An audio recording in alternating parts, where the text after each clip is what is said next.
কথা সত্যতাটা আপনারা নিজের চোখে দেখেন। ঠিক আছে, তো এই ধানটা হচ্ছে চায়না থেকে সরাসরি নিয়ে আসা, এসিআই কোম্পানি এটা মার্কেট করেছে, এর নাম দিয়েছে বন্ধু।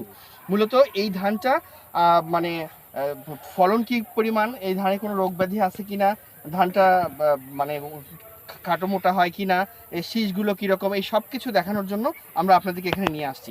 তো দেখেন আমি একটা শীষ হাতে নিয়েছি, শীষের লেন্থটা দেখেন, শীষের লেন্থটা কিন্তু অনেক বড়। অ্যাজ ইউজুয়ালি যে ধানগুলো আমরা আপনার মাঠে দেখেন সেটার চেয়ে এইটার শীষের লম্বাটা বেশি, অর্থাৎ এর লেন্থটা অনেক বড়। তারপরে যে জিনিসটা আছে, এটার ধানের গাঁথুনিগুলো মানে খুব ঘন গাঁথুনি আর কি, ঘন গাঁথুনি হওয়ার কারণে এখানে ধান বেশি। এবং এখানে প্রতিটা গোছার মধ্যে আপনি দেখবেন যে 20টার নিচে টিলা নাই, এরকম অবস্থা।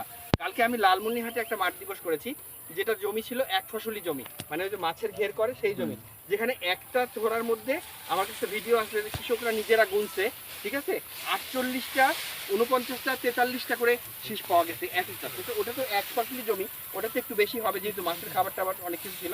তার মানে এই ধানটাকে যদি আপনি প্রপার ট্রিটমেন্ট দেন, প্রপার স্পেসিং দেন, প্রপার মানে ওর ফার্টিলাইজার দেন, তাহলে এই ধানটা কত ভালো হওয়া সম্ভব যে 40টার উপরে টিলা এখান থেকে পাওয়া যাবে যদি আপনি ভালো ইয়া দিয়ে থাকেন।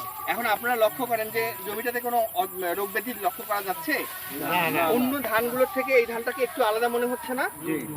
হ্যাঁ, আসলে আমার কথার সাথে কি আপনাদের ইয়েটা মিলতেছে, জমির ইয়েটা মিলতেছে? আমি ঠিক বলছি কি? আমাদের এতটুকুই আপনাদেরকে জানানোর যে আমরা চাই আমাদের যে কৃষক ভাইয়েরা চাষাবাদ করছেন তারা তাদের উৎপাদনটা বাড়াক, তাদের অর্থনৈতিক অবস্থাটার উন্নয়ন করুক।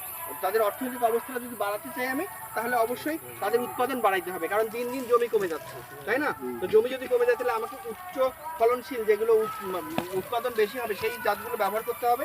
তো এই বন্ধু ধান এরকমই একটা ধান যেটার মানে উৎপাদন বেশি হবে। আমরা এই গত বছরও লালমনিরহাট মানে গাইবান্ধাতে মাঠ দিবস করেছি। আমরা 1% মানে 33%-এর 1 বিঘা জমিতে 41 মণ ধান পেয়েছি। আশা করি এবারও, কালকে লালমনিরহাটে গাইবান্ধার সাদুল্লাপুরে কালকে একটা প্রোগ্রাম হয়েছে যেখানে 90% জমিতে শুকানোর পরে 90 মণ ধান পেয়েছে, শুকানোর পরে। তার মানে শুকানোর পরে যদি 90 মণ শতকে 1 মণ করে হয়, তাহলে বর্তমান সময়ের মধ্যে সবচেয়ে ভালো ফলন দিচ্ছে বন্ধু ধান, এটা আমি বলতে পারি। বা আপনারা যদি এটা সত্য হয় তাহলে আপনাদের এটা বিশ্বাস করতে হয়, তাই না?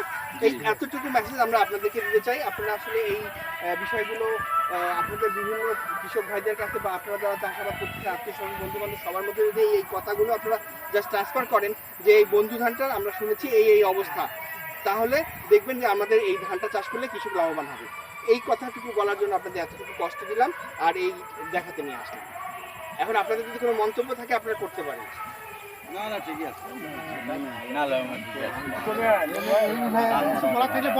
সবাই তো করছেন, বন্ধু ধান বেশিরভাগই তো করছেন, বলেন একটু বলেন।